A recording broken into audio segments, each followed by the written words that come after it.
اب آگے بڑھیں گے. حج کی 3 اقسام ہوتی ہیں. حج کی کتنی اقسام بھائی صاحب؟ 3. ماشاء اللہ. پہلا ہے حج قران، دوسرا حج تمتع اور تیسرا حج افراد ہے. حج قران کیا ہے کہ آپ اپنی میقات سے ہی حج اور عمرے کا اکٹھا احرام باندھ کے جاتے ہیں. عمرے اور حج کی اکٹھی نیت کر کے جاتے ہیں. وہاں جا کے آپ نے عمرہ ادا کرنا ہے لیکن احرام کھولنا نہیں ہے، حلق نہیں کرانا ہے. طواف صحیح کر لی، اب حج کے دن تک وہاں انتظار کریں گے، احرام کی حالت میں رہیں گے. پھر آپ جب ہے 8 ذی الحج کو آپ مینا جائیں گے، باقی افعال کرنے کے بعد اپنے وقت پہ جو ہے وہ حلق کرا کے احرام کھولیں گے.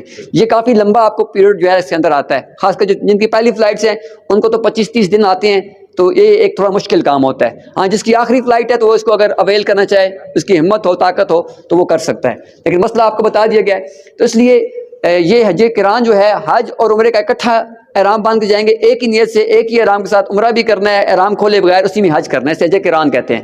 اور یہ سب سے افضل حج ہے، یہ سب سے افضل حج ہے. نبی پاک علیہ الصلوۃ والسلام نے یہی حج ادا فرمایا. دوسرا حج ہے لیکن اپنی امت کے لیے آسانی، اللہ کریم نے بھی اپنے بندوں کا آسانی عطا فرمائی. اور رب تعالیٰ فرماتا ہے فمن تمتع بالعمرۃ الی الحج، تو جو حج سے عمرہ ملانے کا فائدہ اٹھا لے. یعنی رب کی مخلوق تھی، رب کو معلوم تھا کہ میری مخلوق جو ہے وہ کمزور ہے، عاجز ہے، تو میرے مالک نے یہ بھی عطا فرما دیا کہ اپنے بندوں کو کہ وہ چاہیں تو تمتع کر لیں. تمتع کا مطلب ہوتا ہے فائدہ اٹھانا، فائدہ اٹھانا. ٹھیک ہے، آپ فائدہ کیسے اٹھا سکتے ہیں کہ پاکستان سے جب جائیں گے، جدہ کی فلائٹ ہے تو پاکستان ایئرپورٹ سے آپ عمرے کی نیت سے احرام باندھیں گے. مدینہ پاک سے مکہ جائیں گے تو مدینہ پاک سے ذوالحلیفہ کی میقات سے آپ نے عمرے کی نیت سے احرام باندھنا ہے. جا کے عمرہ ادا کریں گے، حلق کرا کے احرام کھول دیں گے. پھر ایام حج میں جو ہے وہ جا کے آپ نے حج کا احرام باندھنا ہوگا. یہ ہے تمتع، اس میں آسانی ہے اور تقریباً اکثر لوگ یہ اسی کو جو ہے نا وہ کرتے ہیں. اب تیسری حج کی قسم ہے یہ حج افراد ہے. اس میں عمرہ شامل نہیں ہوتا. یہ آپ میقات سے ڈائریکٹ جو ہے حج کا احرام باندھ کے جاتے ہیں. ٹھیک ہے، جا کے حج کے افعال ادا کرتے ہیں اور اپنے وقت پہ جو ہے وہ احرام آپ کھولتے ہیں.